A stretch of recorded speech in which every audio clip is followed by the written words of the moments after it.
Okay, I did a little cleaning up of my my project here. Got rid of some of those other sections that I had going, and added another sheet here for details, and added these drawings to the sheets so that I've at least got an identifier on the head. And I strongly recommend that you rename your sections as you're placing them for for inclusion in a drawing. Now, if they're a modeling section, that we've used to move around, no need to really name that other than you can name it like north-south and east-west, okay? But I strongly recommend that you rename the sections so that you can see what they are when you're looking in your browser. Okay, so I've got the two building sections and I placed them on a sheet. I changed the scale to 3/16 inch. And you're not going to put a lot of details on a full building section because the scales are kind of small. You can, and wherever you go to work will determine what you're going to do. Okay, and I'm not going to mess with these too much, but you would want to adjust your far clip so that you're not showing a whole bunch of stuff, off in the background, okay? I added the wall section to here, and let's see, I set it at a 1/2 inch scale. And, this is probably okay. It shows the full building. We could do a break on it.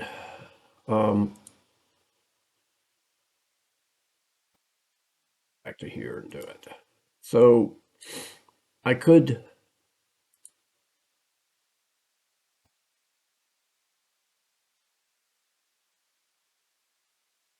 we can do, you can do little breaks within so that you're not showing lots of continuous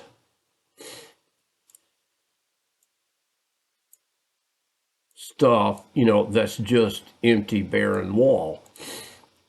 And this takes a little bit of effort to get the proportions right and the spacing right. And then if we look at it on the drawing, we see, wow, okay, so I could go an even bigger scale maybe. Let's see if, come on.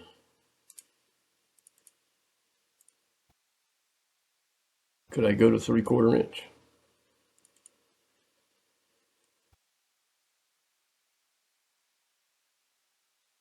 Oh, what happened?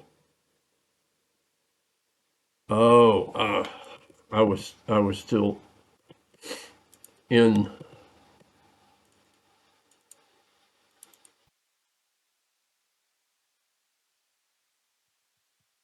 Dang it. There we go. I was stuck in model space there. Okay. So let's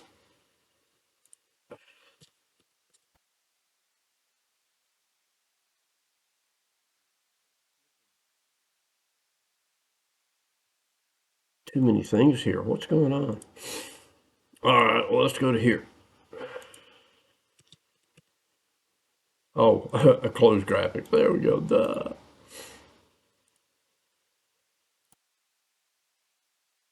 All right, now let's go back and look at it.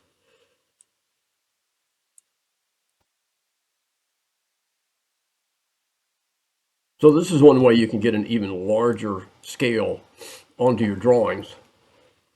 It just depends on what you need, okay? And sometimes we'll want that, sometimes we won't. All right, so I'm going to go back until I've got just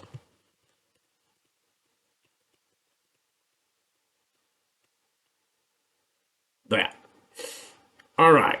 Now, regardless of what you're dealing with here, you can leave your crop region visible for now, but once we get ready to go to print your finalized drawings, I like to turn them all off. I think even though there is a set on the print that you can hide them when you print, I think it makes a better looking drawing if you turn them all off. Okay. Let's and regardless of what you do, you need to put a break line in. And honestly, we would want to change the clip on that. Let's make it at 1 foot because we really don't want those windows to show up in a building, in our section. What you do want to do though is add break lines for places where things continue outside. And so let's go to annotate. And I believe the break line is in symbols. It may not be. Let me look. All right, so let me back up. All right, so we're going to add detail components. So let's start. Let's make a detailed view of just the footing here. So I'm going to close the drawing down. And from in my section view here, I want to let's go to view. I want to do a detail call out.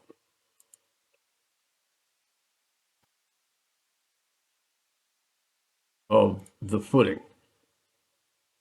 Okay. And I'm going to move that head over to the other side here. And let's go to that view. All right. And the default scale is 1 inch equals 1 foot. That's probably fine. Okay. Now here is where we're going to put a lot of our details in. It's these little small things. You'll still do it on wall sections, not so much on building sections. So to get our detail components, to load them, we go to annotate and we go component. And then you can see what may be loaded. These are things that we've done in this project already. There may be some in your template, but let's go to load family. And they're all right here in detail items. And I want to do, let's see, we got metal studs, brick, we've got plywood. So let's start with the plywood. So that's under wood and plastic. And it's sheathing, plywood section. And I'm pretty sure 3/4 inch is the right size. Now this is a length component. So you have to draw a line to get it in. And I'm going to start it on top of the footing and drag it up to my crop region. All right. Now I like to place a component and then lock it, align it and lock it. So I'll select that and go align.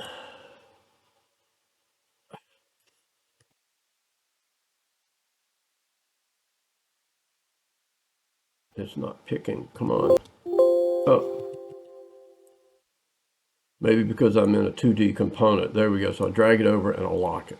Okay, so that's got my plywood section through there. Now I want, this is a metal stud wall, so let's pull in some metal stud.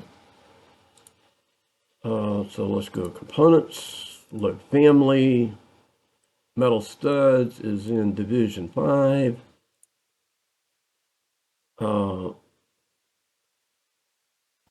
Cold form structural metal studs. Okay, let's go there. And let's see. Okay, so the base, what would be the sole plate in this case, is going to be a channel stud section. So I want that. And then I want the C stud side view. So I'm going to go control and select that. And I think side view is what I want. I'm going to load top also. Okay, so the channel is just a channel. It's the top and the bottom plate for metal stud framing. All right, so that loaded all 3 of those into my project. And so let's get the channel section, and this is a 6-inch stud. Okay, now when you go to place these things, you can either click on here, rotate after placement, and you have the option to rotate it, or you can press the space bar and it will rotate 90 degrees. And so I'm going to pop it right there.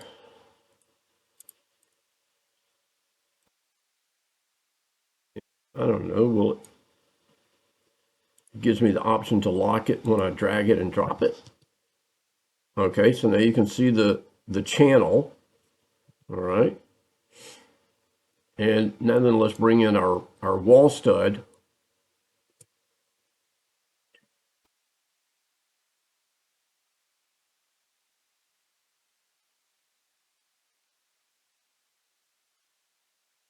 Can't remember if it's going to be side. Let's see what it looks like here. No, it's not top. It is going to be side.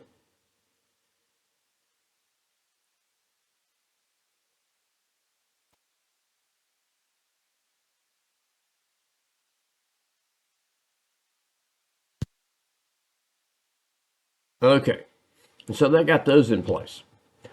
Let's turn off thin line so you can get a little bit better view there. My floor system is, I'm not too worried about that right now because we haven't messed with editing those floors. Okay, so that gives you an idea of how those things work. Now then, the brick, there's a repeating brick detail.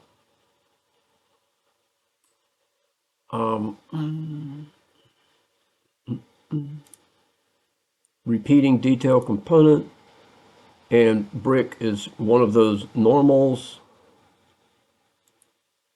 Oh, wrong side.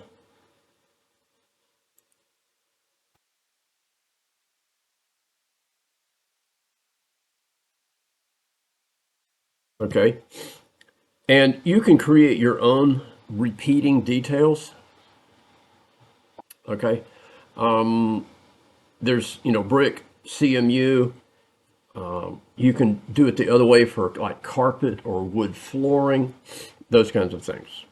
Okay, now insulation is a pretty much a line type. Okay, and you choose your width here. This is a 6-inch wall.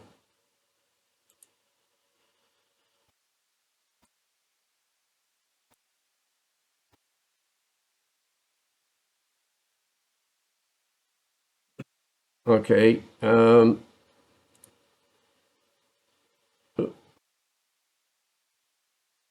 what the insulation not be 6? Let's make it 5.5. There, that looks better inside my metal stud. Okay, so this gives you an idea of detail components. They're all 2D things. You load them, you pull them in. You can pull in rebar. Now let's do regions. Oh, another thing. With each of these, there can be a draw order. Okay, now we wouldn't normally have I don't know, an anchor bolt for that, but in our other projects we're going to have anchor bolts. So let's put in a let's find a bolt of some kind. And I think they are under, yeah, metal fastenings.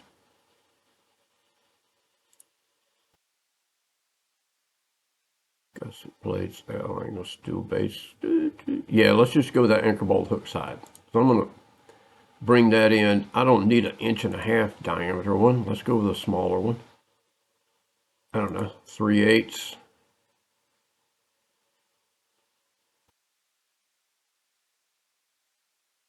And so we can kind of place it.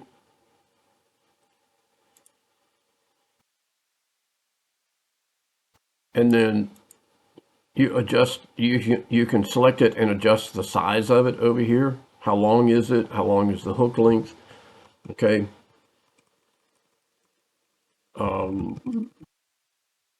Use the align tools.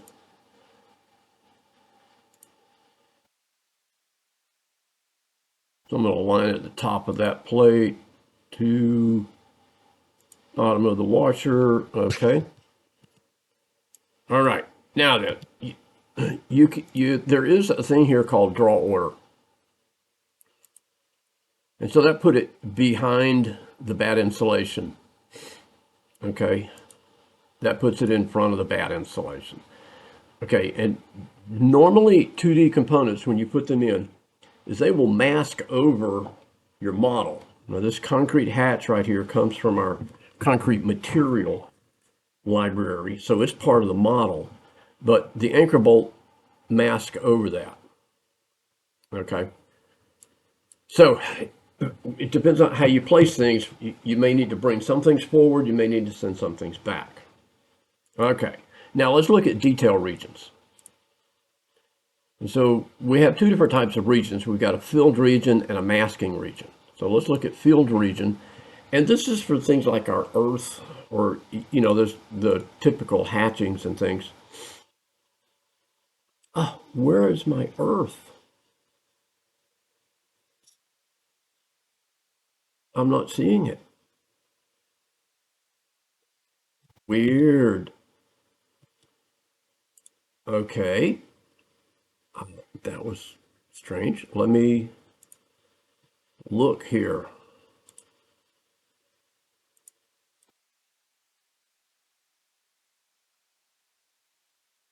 There's the break line. I need to load that in my project anyway.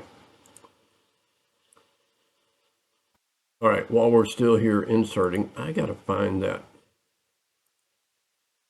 earthwork. That was weird. I may have to pause and look for that. Okay, well, since we loaded the break lines, every section view that you're going to have, where you have a component that continues outside the view, like here these walls keep going up, here the floor keeps going over, you want to put in a break line.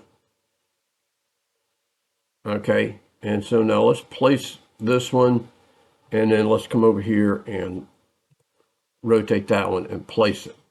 Now, as you can see, this one, it's masking to the left, so I want to rotate that 90 degrees so that it masks over to the right.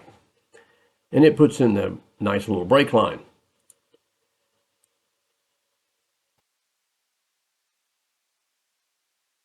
Okay. And so now when I hide my crop region, that gives me a really nice looking break that goes into my drawing. Okay, so we definitely want to do those things. Now then, I am really concerned as to why my earth is not showing up. Let me pause and find that, okay? Okay. Honestly, I thought that the earth hatch was a given in here. So let me show you how to create it. So we'll go with the region and we'll go edit type and duplicate. And I'm going to call it earth fill. And in here on my foreground fill pattern, there's my fill pattern. Okay. And all of that is kind of good. Masking, yes, I want that to be turned on. Everything else is good. So we'll go okay. And now when you're dealing with fill patterns, you sketch, and you can do sketch lines. You can pick lines, you can draw circles, things like that. And just, it has to be a closed loop. Okay, and so this is not, you know, construction correct.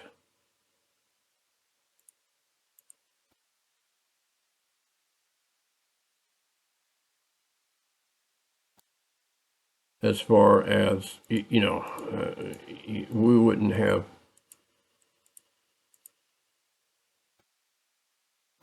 dirt against, you know, drywall.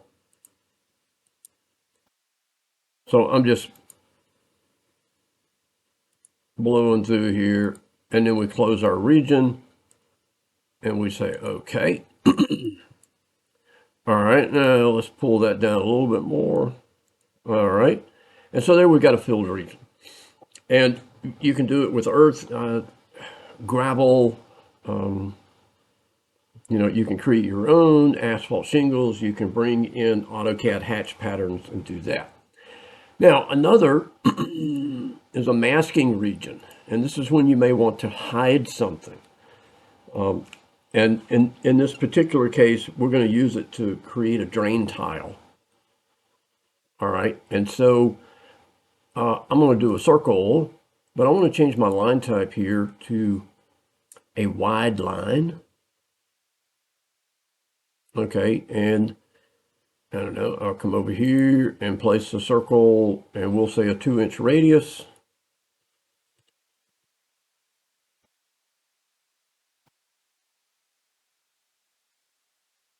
Okay, and you can see it since we have a line type for it, it creates a circle and then mask what's behind it. And that can be moved, it can be dimensioned and locked and pinned in place. Okay, look at my notes here. I think that covers a lot of that. One of the things I didn't mention when I was doing this one, you may not want to have a line for that. You may want it to be invisible. And so let me, it won't select. Okay. Can I, let's see. Yeah. And so if I were to make it invisible lines, now I get just the hatch without that boundary going around it. Okay, so that's a way of doing that. Now, I'm not going to talk about how to annotate these things this week. And in your project, there's lots of the components we're going to put in, and I demonstrate how to put those in. So this is just really an introduction on how it gets there.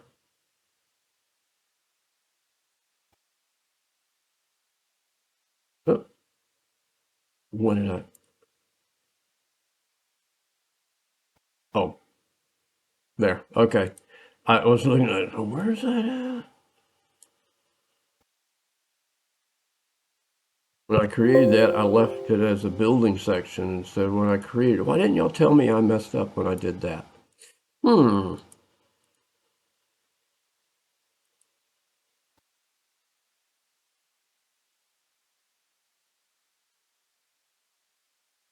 There. I corrected that. And so now it's listed over here in my detail views. All right. So there it is. You've got a project you're working on this week with videos that show you how to do it. The drawings are hanging up in the lab. I really would like for you to come in and take a look at it to see what's there, what's not there. And then if you have questions, send me an email or come see us, okay?